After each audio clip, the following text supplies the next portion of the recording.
মানুষ কয় হুজুর আজ থেকে 5 বছর আগে মাহফিল করছেন, আসামে মানুষ অগ্নি বক্তা কয়, আপনার রাগ গেল কই? তা আমি বললাম ভাই বয়স হয়ে গেলে রাগও কমে তাপও কমে। জোরে কোন ঠিক কিনা? কি ভাই, আজকে মানুষ ছুটতেছে জাহান্নামের দিকে, ওলামা ইকরামরা হাত ধরে ডাকতেছে ভাই ওই দিকে যেও না, ওটা জাহান্নামের পথ, আল্লাহর দিকে আসো, আল্লাহর দ্বীনের দিকে আসো, কোরআনের দিকে আসো। কোন সুবহানাল্লাহ। একটা আশ্চর্য কথা আমি আপনাকে আজকে বলবো, আপনারা জানেন কি না? আমি আজকে গুগলের মধ্যে সার্চ দিলাম যে পৃথিবীর সমস্ত কিছু আধুনিক হয়ে গিয়েছে, পৃথিবীর মানুষ শিক্ষায় শিক্ষিত হয়ে গিয়েছে আলহামদুলিল্লাহ।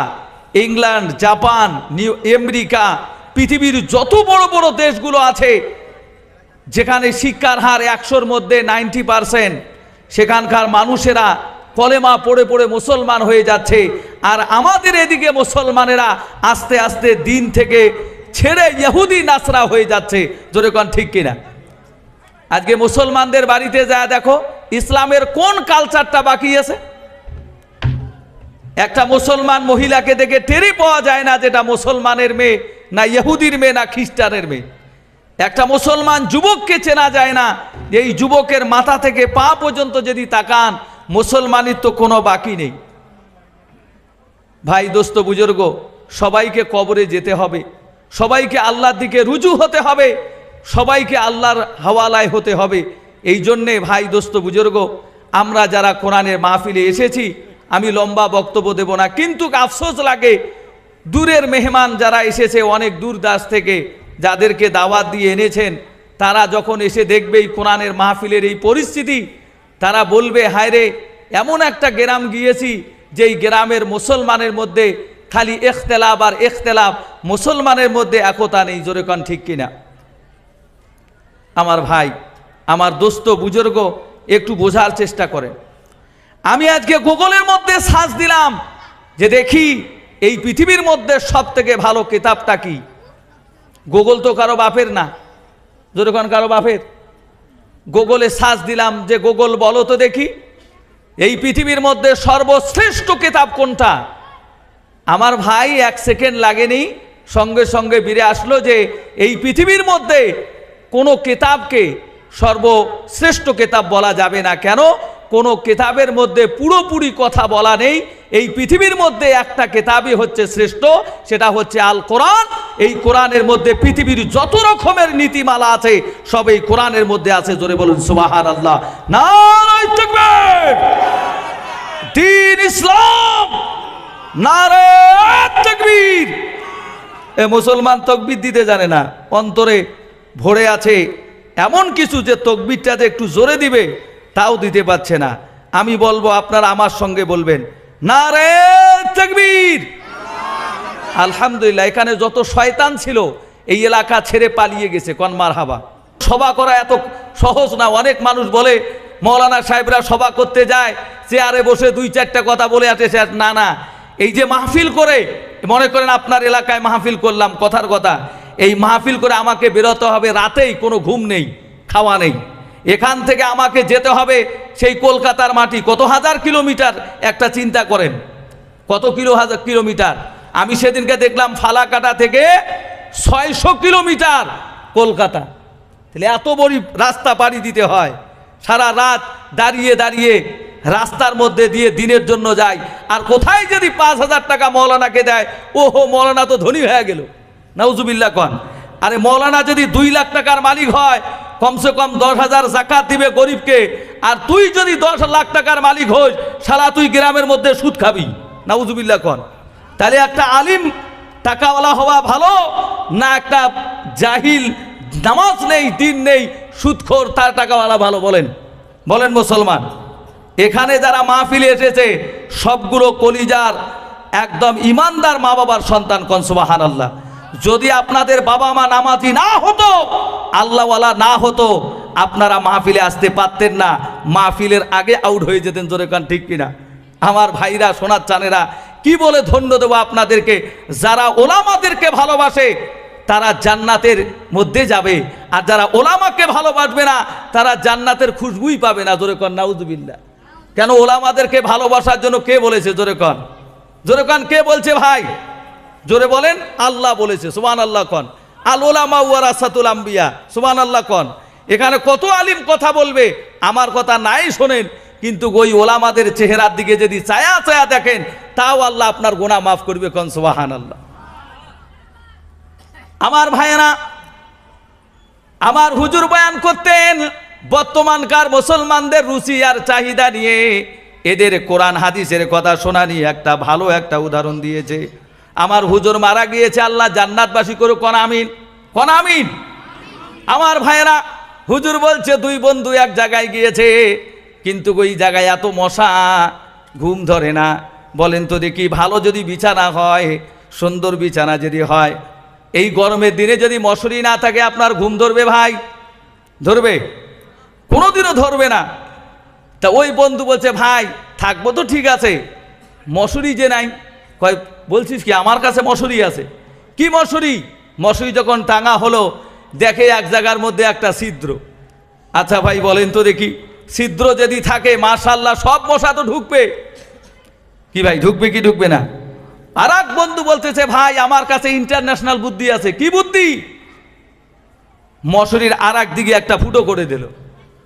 তো বন্ধু বলেছে, আচ্ছা ভাই এতক্ষণ তো 10টা মশা ঢুকতো একটা দরজা দিয়ে, একটা ফুটো দিয়ে, এখন তো তুমি 2টা করে দিয়েছো, এখন তো ডাবল ঢুকবে। কয়, তুমি জানো না আমার বুদ্ধি আছে। কয়, কি বুদ্ধি? কয়, তোর মূলের ডান্ডি আন। কয়, কি হবে? কয়, এদি ঢুকি দিব, এদি বের করে দিব। মশা এইদিকে ঢুকবে আর ওইদিকে বেড়ে যাবে, ভিতরে ঢুকবে না। তোরে কোন ঠিক না বেঠিক? আমাদের মুসলমানরা তাই হয়ে গেছে।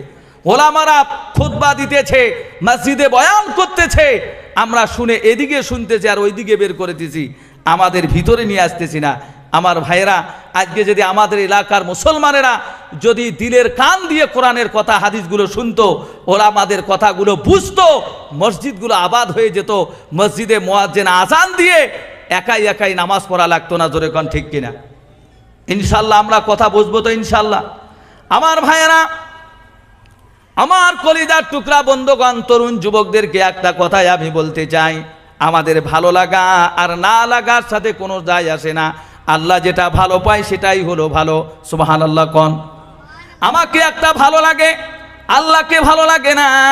বলেন তো দেখি, ওই ভালো লাগার কোনো দাম আছে নাকি? জোরে কোন।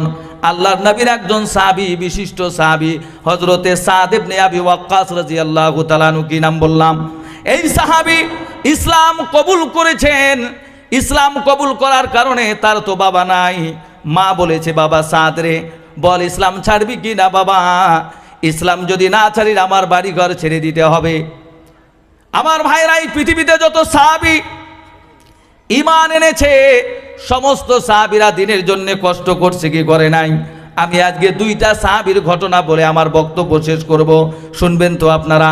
হযরতে সাদ বিন আবি ওয়াক্কাস রাদিয়াল্লাহু তাআলা আনহু, তিনার মা বলেছে, বাবা রে, তুই যদি ইসলাম না ছাড়িস, মুহাম্মাদের যদি দরবার যদি না ছাড়িস, তুই আমার বাড়ি ঘর জায়গা জমি তোমাকে কিছুই দেব না। শুধু তাই নয়, আমি যে তোর মা জরুনি আছি, আমিও তোর কথা মানব না, আমিও অনাশন ধর্মঘাট করব, আমি খাবো না।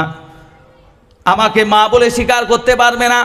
হযরতে সাদ ইবনে আবি ওয়াক্কাস রাদিয়াল্লাহু তাআলা আনহু, তিনি চিন্তায় পড়ে গেলেন। 1 দিন হয়ে গেল, 2 দিন হয়ে গেল, সত্যি ওনার মা খাওয়া বন্ধ করে দিয়েছে। হয় মুহাম্মাদের দরবার ছেড়ে দে আর আমি ভাত খেয়ে জান বাঁচাই, আর যদি মুহাম্মাদের রাস্তায় যদি বাদ না দাও, মুসলমানদের সঙ্গে ওঠা বসা যদি বন্ধ না করো, আমি না খেয়ে খেয়ে মরে যাব। কন্যা উযুবিল্লাহ।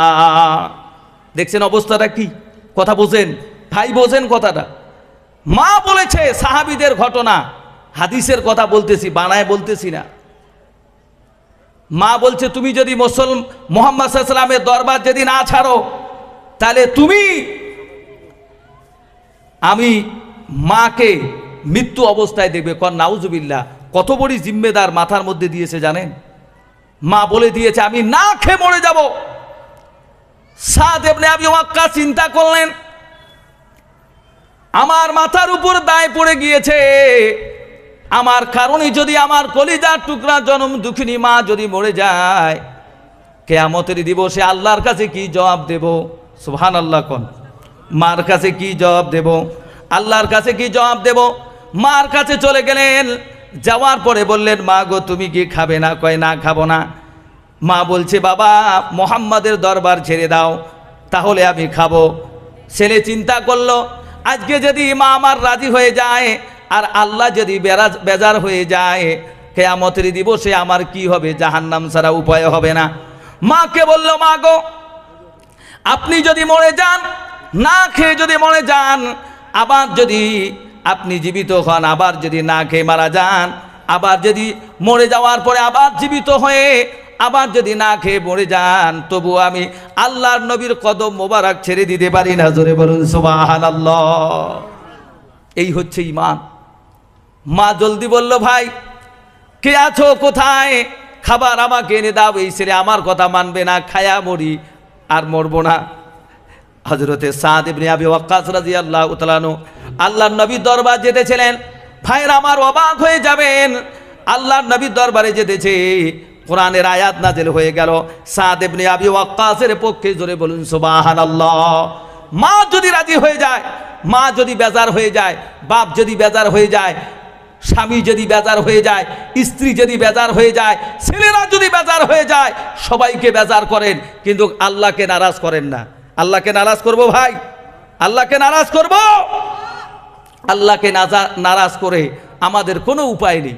আজকে দুনিয়ায় বিবি বাল বাচ্চা বাপ মার মোহের মধ্যে পড়ে আল্লাহকে ভুলে গেছি। বিশ্বাস করেন, আপনি আর আমি যদি মারা যাই, এই পৃথিবীর কোনো যায় আসে না, গ্রামগঞ্জের মানুষের যায় আসে না। আমি যে মসজিদে ইমামতি করি 15 বছর থেকে, আমি মারা যাওয়ার পরে জানাজার হওয়ার সাথে সাথে সেক্রেটারি সাহেব বলে দিবে, ভাই দুঃখজনক খবর হচ্ছে ইমাম সাহেব মারা গেছে, একটা নতুন ইমাম দেখা লাগে।